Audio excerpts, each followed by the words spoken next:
What's happening? Welcome to How to Man, your source for everything manly. And today we're going to be discussing what it means to be a man in 2021.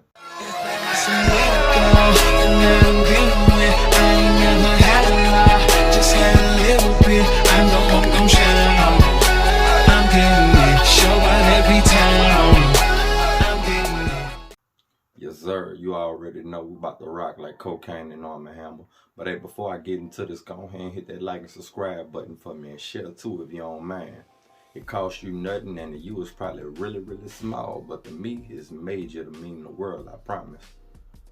So with that out of the way, I think it's only right that I start this topic off by discussing why the idea of what it means to be a man has come under fire, and to some of you out there it might seem to be shrouded in this mist of ambiguity.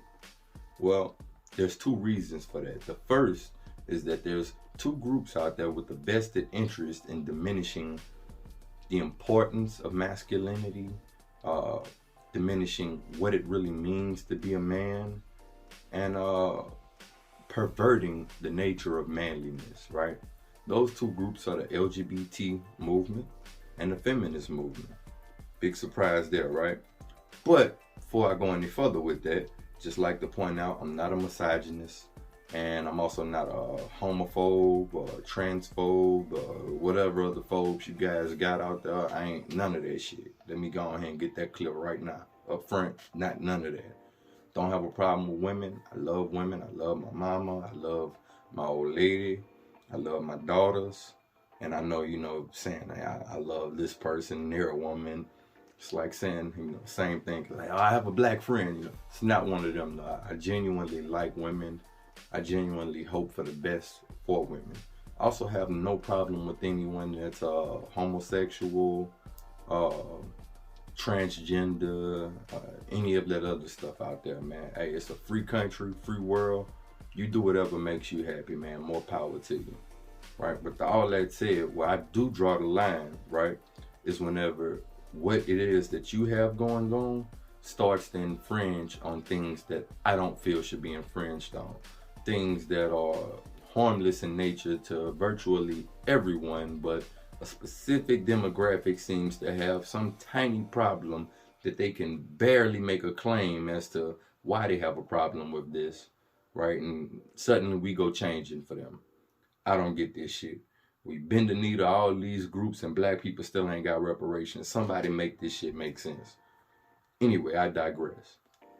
So before I go on to the second issue, reason why masculinity has been shrouded in ambiguity as of late, I believe I'll go ahead and address those first two parties.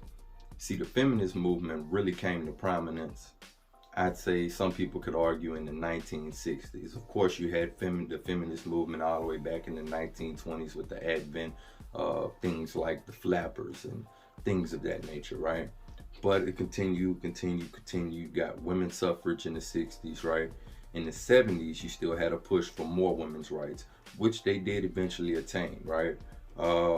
Past that, in the 70s, you also had the advent of this thing called Cosmo, right? Very popular magazine at the time and media outlet, right? And they started to kind of pervert the idea of what the feminist movement was really predicated on. And, they discussed a lot of things and really led to a major change, a major perversion in what it meant to be a woman, or what women at the time were fighting for, right? And now you have, just utter thottery. Well, that's a product of that advent, right? That's a direct product of that advent, right?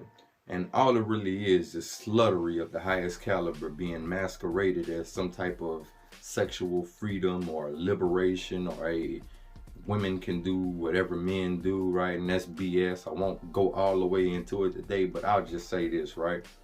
If a lock doesn't work, right, that's a crappy lock. If a key can open up any lock, that's called the master key. Just understand the difference that we got here, right? Anyway, I digress.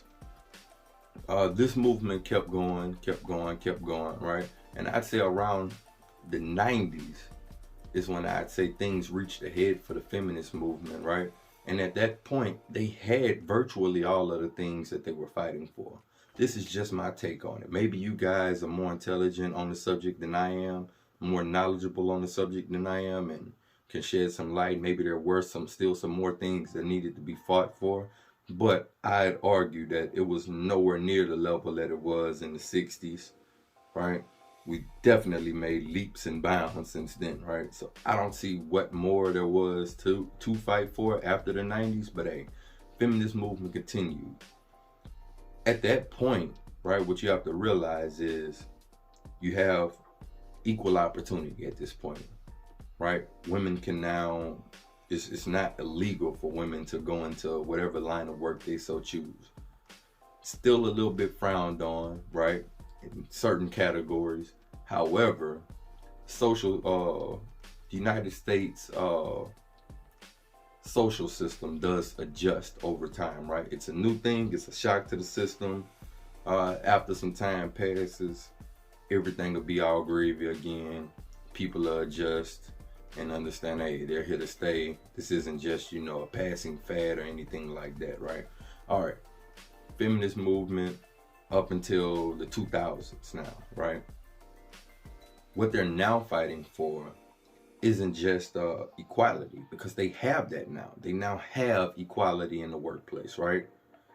Except for a few places like the military. You can't be combat arms and a female, but that also changed later. I believe around 2015, if I'm not mistaken, that changed. Right now you can have female infantrymen. Don't know why the hell someone would fight for the right to sign up for that job, but hey, do whatever you feel, man. And now what you're getting to is a place where you're not just fighting for equality. You're fighting for more rights than the other party has at this stage, I believe, right? Not necessarily that that's what their goals are, but that's what's left to fight for, right? You have this movement, you have this gust of wind behind you. Pretty much all that's left to do is, all right, we got to keep pushing and fight to take some of their stuff away, right? Because after you have equality, that's the only direction to go if you're still fighting for something. Same thing with the LGBT community, right? That reached prominence, I'd say, somewhere around 2011, 2012, somewhere around that time frame, right? Don't ask, don't tell got repealed in the military. That's no longer a thing, right? You're free to be whatever sexuality you want now in the workplace. Well, here's the problem with a lot of this, right? There's all this talk of toxic masculinity, this, that, and the third. And now it's not just frowned upon for men to have their normal locker room talk in the workplace, right? It's punishable. That's a punishable offense.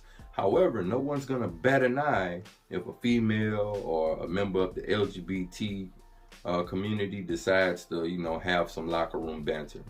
That's going to be all well and good. No matter how much it offends someone else, they'll glaze over it because no one in their right mind wants that kind of smoke. And that's just astounding to me how over 90% of the population is yielding, bending the knee, and making all these damn accommodations for, 1% of the population? Mind blown, man. I do not get it. Don't get it.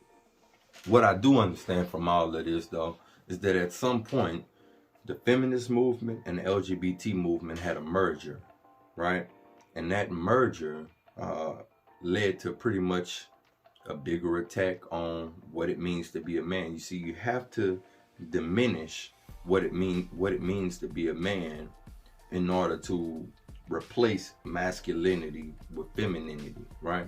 So you take away small things first, right? That's how it starts. All right, men can wear dresses. No.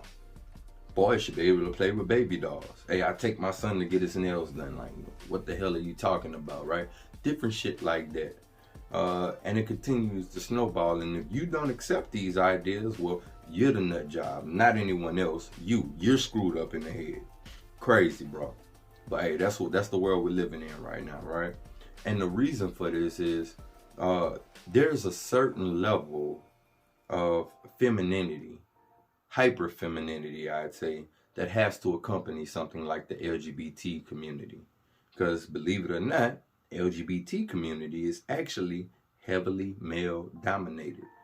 And once again, no disrespect to my homosexual population out there, right? But you have to admit there is a certain level of femininity that comes along with being a gay man, transgender male to female person, right? It's a certain level of hyper femininity that's inserted in there. No disrespect, that's just how it is. Also for the feminist movement, right? You now see heavily female dominated workforces, right?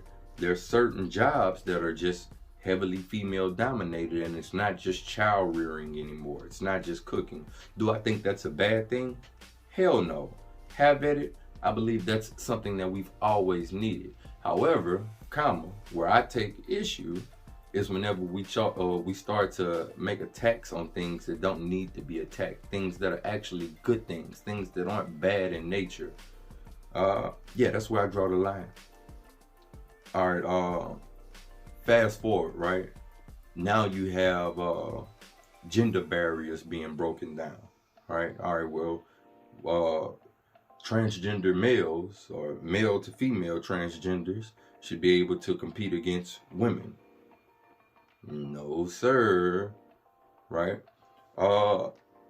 And yeah, I mean that's pretty much how those two movements have started to kind of infringe on what it means to be a man, right? Because you have to diminish what it actually means to be a man, and lead with this talking point of being a man can be whatever you want it to look like in order to make room for femininity to take that next leap, right? And I do believe that we're headed towards a matriarchal society. It is what it is. Some people are gonna argue, well, why is that a bad thing? I never said it's a bad thing. I just said that's where we're headed, right? Next thing that really is starting to shroud what it means to be a man and ambiguity would be the advent of a lot of technology that we have in the U.S. In the U.S., we're definitely a first world country, and we're privileged to have many things that we do have, right? Even labor-intensive jobs, or jobs that were once heavily labor-intensive, are no longer fraught with copious amounts of manual labor, right? We now have machinery, factories, heavily robotic, right? You can show up to a factory job now in a suit, believe it or not. In some jobs, right? Not every, but a lot of them you can. And yeah, I mean, that started to really diminish what it means to be a man, because you're taking away one of the things that men were always historically good for. So with all of this said, what does it mean to be a man in 2021? Well, point blank and simple, same thing as I always meant, man. Men are the protectors. Men are the providers. Men are the builders, right? We've always been those things. The landscape looks a little bit different in 2021, but you got to keep all that in mind and remember what it really means to be a man, right? That's what it means, man. That's what it means. So you have to go out there and apply those three things just in different ways now because of this advent of technology, right? And if you're like me, right, you're going to say, screw all of these movements. I will follow the law.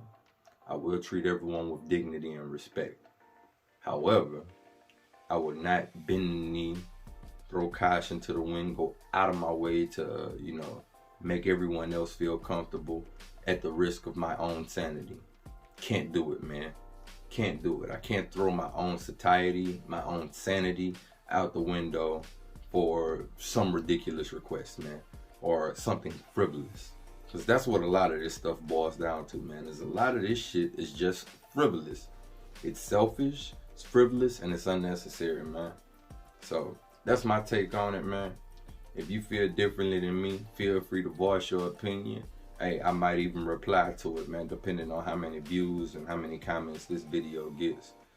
Hey, but I appreciate your viewership. If you thought this video was insightful, made you think about some stuff, anything like that, go ahead and drop me a like. You know, go ahead and hit your boy up with a subscribe. Press that bell notification so you get all of my future videos.